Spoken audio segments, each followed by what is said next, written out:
Hey everyone, welcome back to another podcast hosted by Unicast.ai. I'm Benoit, and today we are diving into a topic that's at the corner of what we do at Unicast.ai, which is helping people find meaningful career in Web3.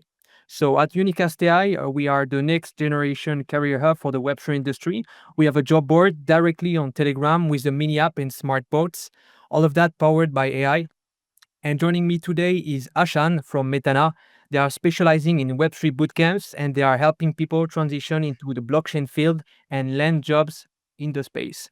So in this episode, we'll talk about the fastest growing Web3 roles in 2025 and what you should be learning at the moment.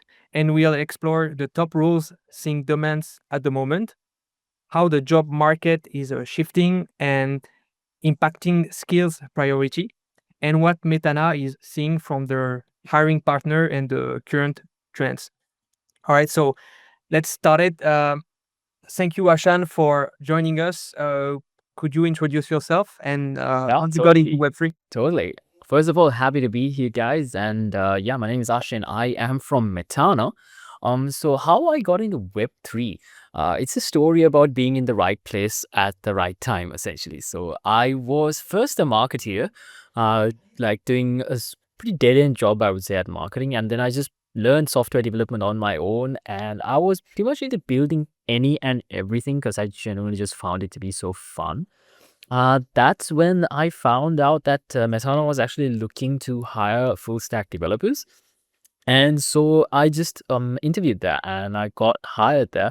And that's where my journey actually began. So I joined Metana as a full stack developer, but soon kind of found myself really interested in the Web3 landscape.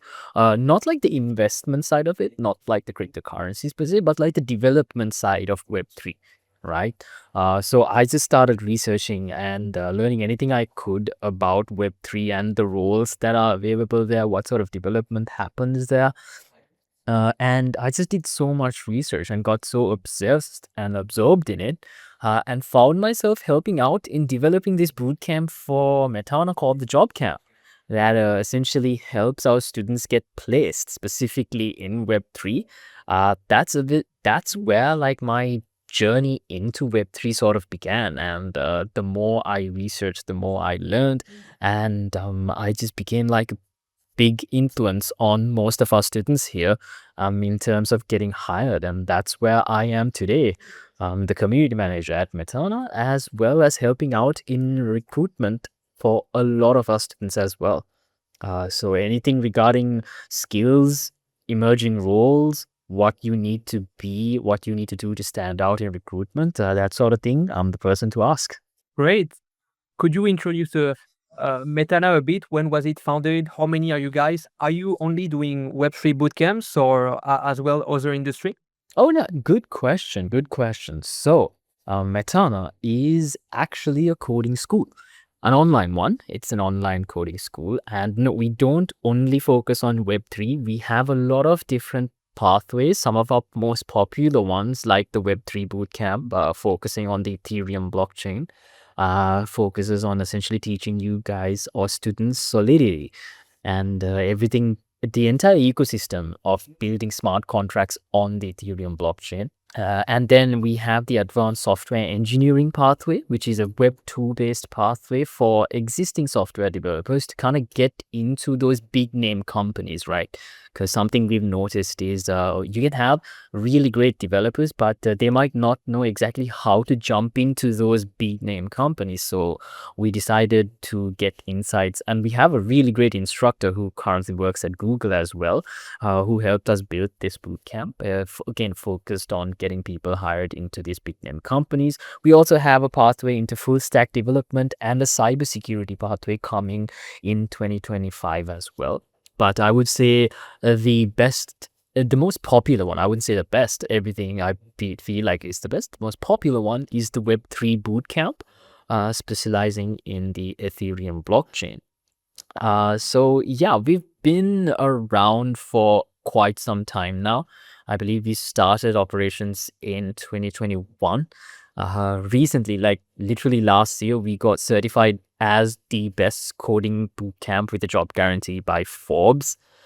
So that's a really good milestone for us as well. And by the beginning of this year, we had our 50th cohort.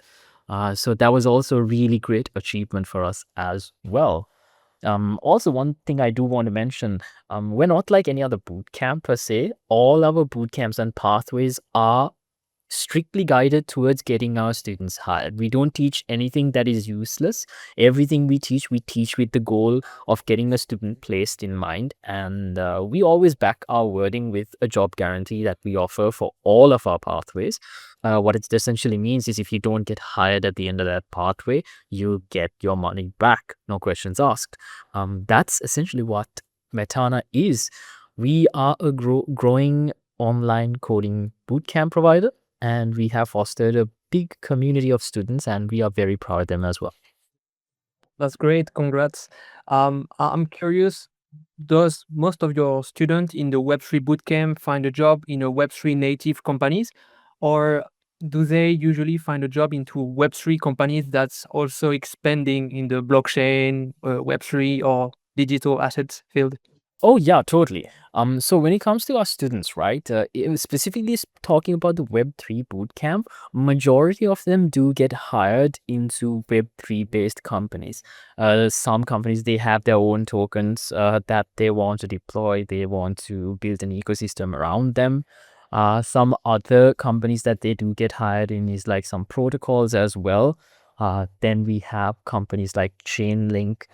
Then we have Consensus. Those companies have also hired some of our students as well.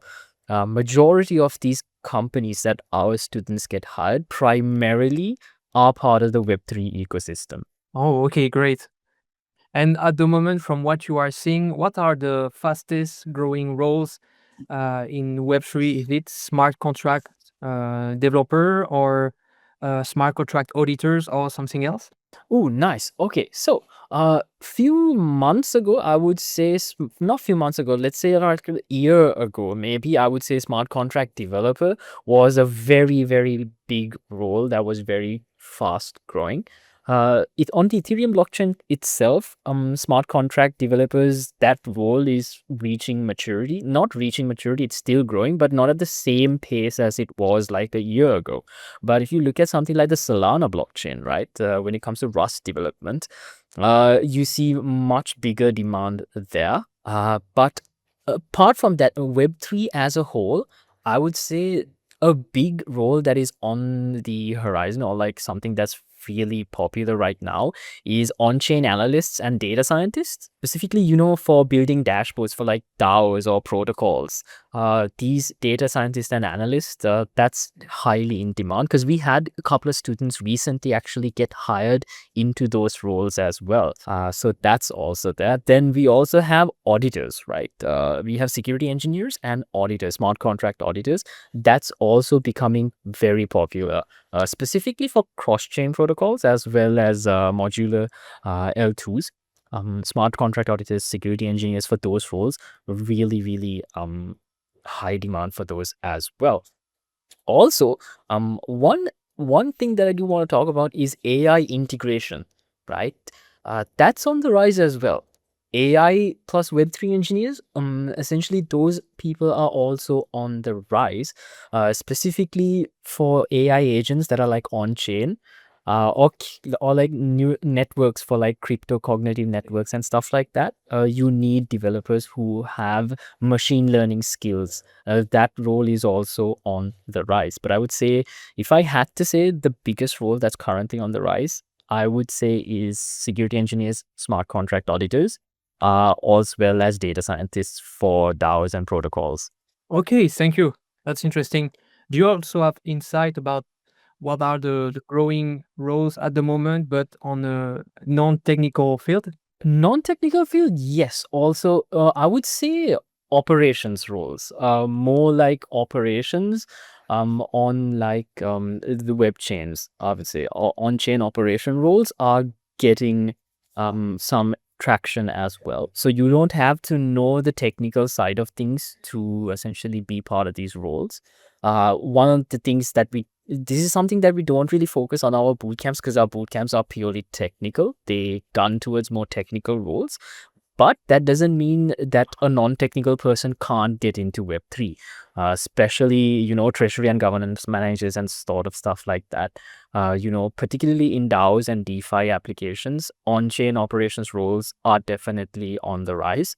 So yeah, if you have a good finance background, you can definitely get into these roles. It does take some learning, and in terms of skill, you need to have some fintech knowledge as well to get into these operations role, I would say. Okay, so you did mention as well that your students were guaranteed to find a job at the end of the bootcamp. Yes, 100%. That's something that we are very proud of to say. Because essentially, what's the point of learning something if you can't put it to good work and get something out of it, right? Unless you're doing it for a passion, you're learning to actually get make a living out of, right? So we build our curriculums and everything purely focused on getting that student placed in as short time as possible. So, for example, if we talk about our Web3 bootcamp, it's only 4 months.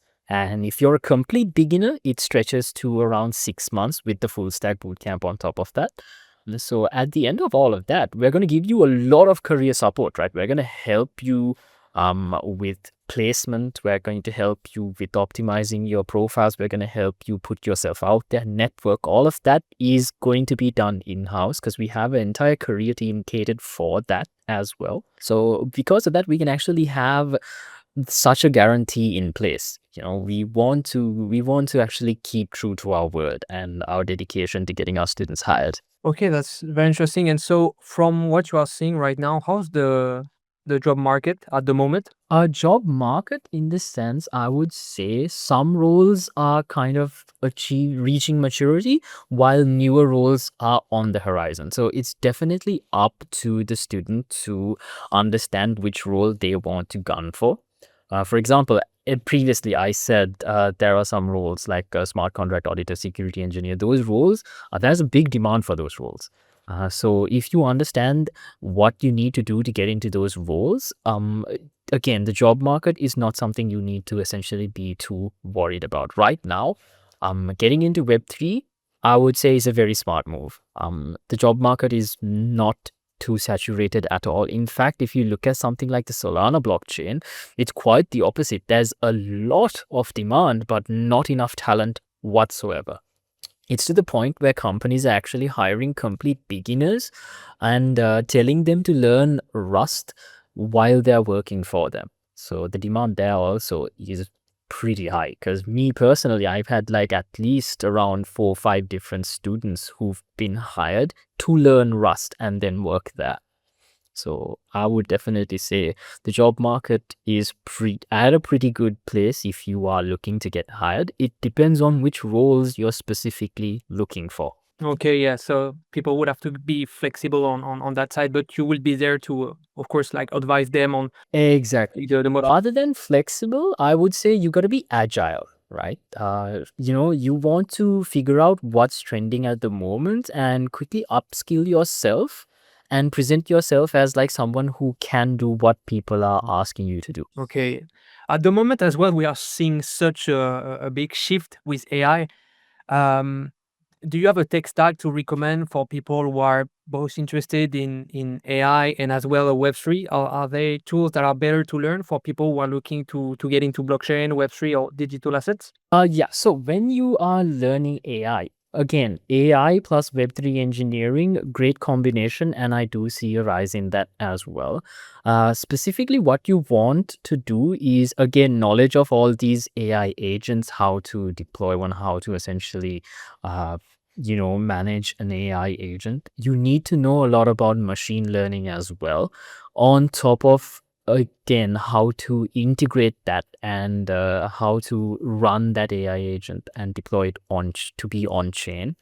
That I would say is what you need. Essentially, you need the traditional tech stack you want to become a Web3 developer, either back end or front end. Again, I wouldn't say front end developers would have a chance. It wouldn't be a good combination if you're a front end developer trying to get into Web3 AI. It's more of a back end role, I would say. But again, there is front end integration as well. But again, oh, that's something that I would like to talk about as well. Backend roles for Web3.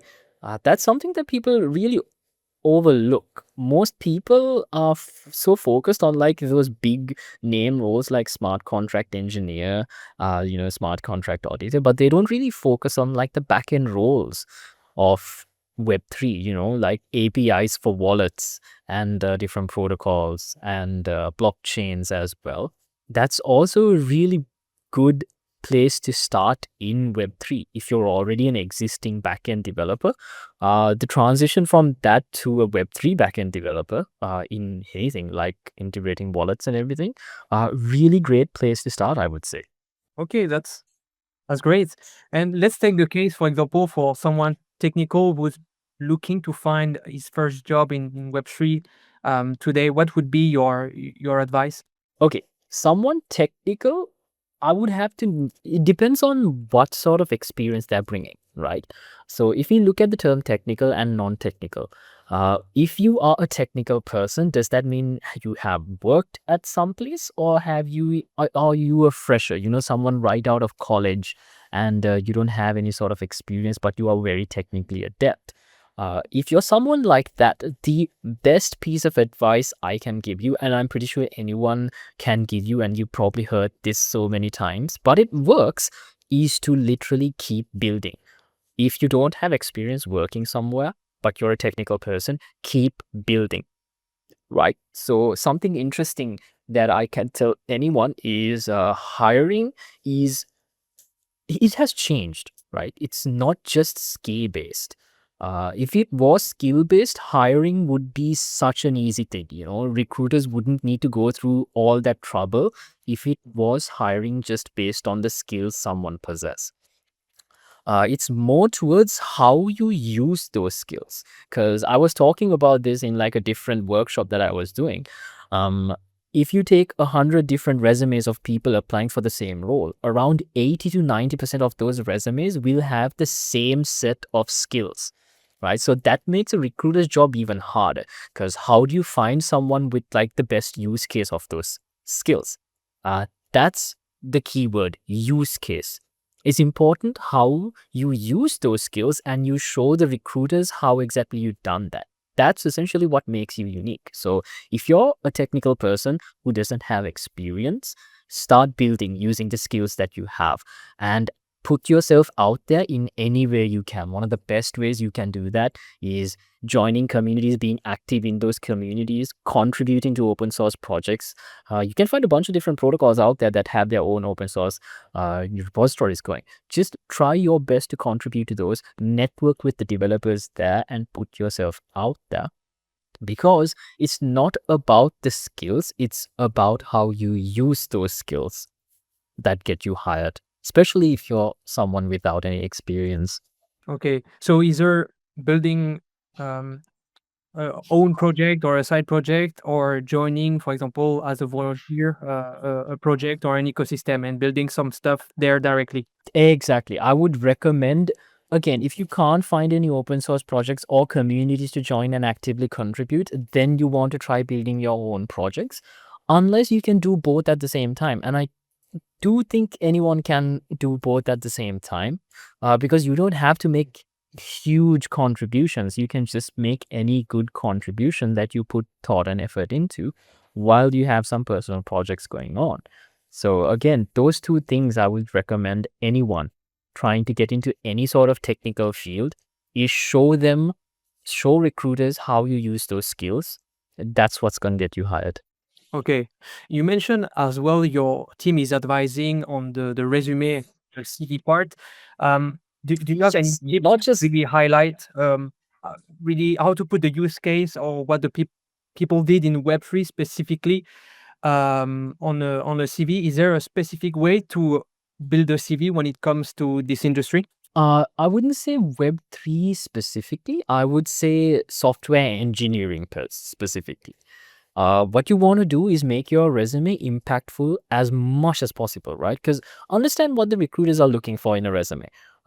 They are just looking for enough data to make a decision on whether to call you for an interview or not. At this resume stage, they're not making a decision on whether to hire you or not. That happens well after the interview stage. Right now, what you need to understand is you need to give enough data to make yourself interesting enough for the recruiter to be like, okay, you know what? This person's good. I'm going to call him for an interview. I want to see what this person is like. So, when you are building a project, right, in your resume, you want to not just building a project, when you're building your resume, you want to understand that recruiters are trying to make a decision whether to call you for an interview or not. They're not going to be in a stage where they want to make a decision on whether to hire you or not. That comes way later once you pass the interview stage. So, understanding that, you need to make yourself interesting enough and tick all those boxes that the recruiter has in their mind, right? And one of the best ways you can do that is through keywords. So, for example, if you're listing a project that you have done, you want to clearly highlight your tech stack. And those technologies and tools and languages you're using, those are the keywords that recruiters are looking for. It's not enough that you put it on your skills section. You want to show it in your experiences. You want to show it in your projects, because that's how you convey to the recruiter that you are familiar with these technologies. You've used these technologies. Yes. Right. And one of the best things you can do, and one of the easiest things because of AI that you can do, is actually keyword optimize your resume to each individual job role. You can find multiple different tools out there that will do this for you instantaneously once you feed the job role. Uh, Again, those kind of little things is what makes a good resume, right? I don't think we'll have enough time to like properly go into that, but just remember, as a rule of thumb, you can use a method called the XYZ method, coined by Google for your resume. If you have the time, just properly put all of your information using that method in your resume. That has a big impact, because rather than showing what you've done based on responsibility, it's much better to show what you've done based on achievement. Because at the same at if you think about it, right, achievement beats responsibility. Because at the end of the day, most companies are result oriented, right? If you put so much effort into something but you don't have any results to show for it, you might as well not have done that, right? So that's what I would say when you want to make a resume for any technical role, not just Web3. It applies for software engineers, full stack developers, backend developers, any role that's technical. Great, perfect. As well, afterwards, we can put all the relevant link in the description if you guys have an article specifically on the CV. Oh, yes, we do. No worry. We do have some workshops up on our YouTube channel, as well as some of our articles. We'll definitely post them in the description. So anyone who looking to get hired and make a resume, do check those out. Perfect. And can you share as well what's coming for this year at Metana, even though we already have the year? Oh, nice. Awesome. Good question. So I would happily tell you one of the biggest things that is coming out from Metana is our in-house LMS that we're building. So this LMS, I would say, again, this is for all students. Our students are going to have a blast working with this LMS.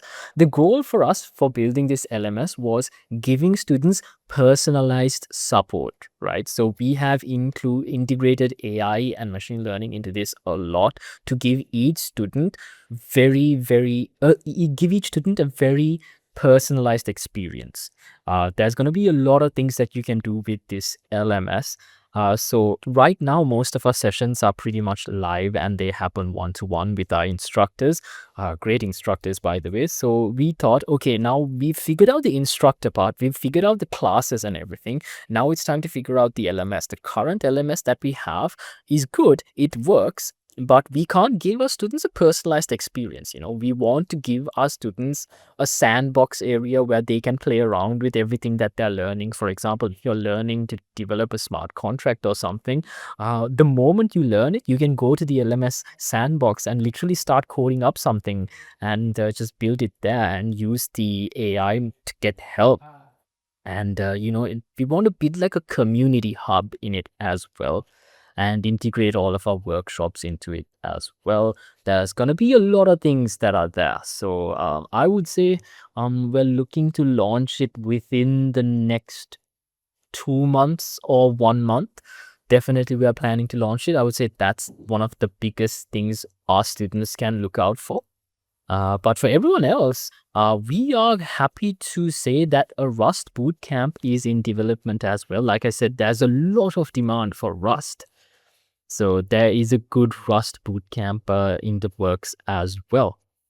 So those two things I would say are the biggest things that you should keep an eye out for coming from Metana. Perfect. Yeah, I think a Rust bootcamp is a very good idea. Looking forward to it. I had a lot of questions when it comes to Web3 event. So they are all around the world. Soon in Token 2049 in Singapore. For people who are looking for the first row, do you have any tips on how they should leverage this kind of event to maybe network or find potential opportunities? And network. Quite literally, that's the biggest thing. You want to go to these events in an open mind and find out communities, right? Because you don't want to go to these events and just be like, hey, can you give me a job? Hey, can you give me a job? Or just network there, get to know the person, and then 1 week later, you're going to ask him, like, hey, can I have a job at your place? That's not what you want to do. And I'm afraid that's not something that works as well. It's something that is frowned upon, I would say, in the recruitment community. Rather than that, what you want to do is figure out what communities are active around this event, right? For if you take Token 2049, you don't necessarily need to go to that event per se. You can go to all these side events that are centered around this event and figure out what communities are active and just be part of those communities and network with those people and figure out how you can contribute to those communities or those projects, right? Then you want to continuously contribute to them, build up rapport there, build up connections there, and then you will find opportunities coming towards yourself rather than you having to look for them. The more you become active in these communities, the higher the chance of you being able to get hired in those same communities get offered to you. So that I would say is what you should look for in these events if you're trying to get hired in your first role, I would say. Yes, I do agree on the side event. I think we are already reaching the end. Do you have any final tips for people looking to find a first role to make their first jump into this industry? Yes, totally. The biggest thing I would say is don't be afraid to take the risk. Whenever opportunities open up to you, always be sure to grab them, take them, and make the best use out of them. And always never stop learning. Always keep learning and upskill yourself, but that's not enough to get you hired. It's important that you use what you learn and show recruiters how you use them so that you can essentially land your first role in Web3. Perfect. Well, thank you so much, Ashan, for sharing your insight and breaking down the current state of Web3 talent space. It's great Boys, you know. to get a real world view from someone working with both talent and companies. So, guys, to stay connected, do follow us on X at Unicast.ai for future AMAs, podcast, and Web3 career content. As well, join our Telegram job board, t.me/unicastjobs to discover more roles. And of course, check out Metana if you are looking to build the skills that get you hired in Web3. We will share all the relevant links in the description. Ashan, do you have any final words before we wrap up? No, I'm all good. It was really great talking to you, Benoit. And yeah, I'm looking forward to what happens. Thanks again for listening, and we'll catch you up in the next episode. Bye bye. Cheers. See you guys. Cheers.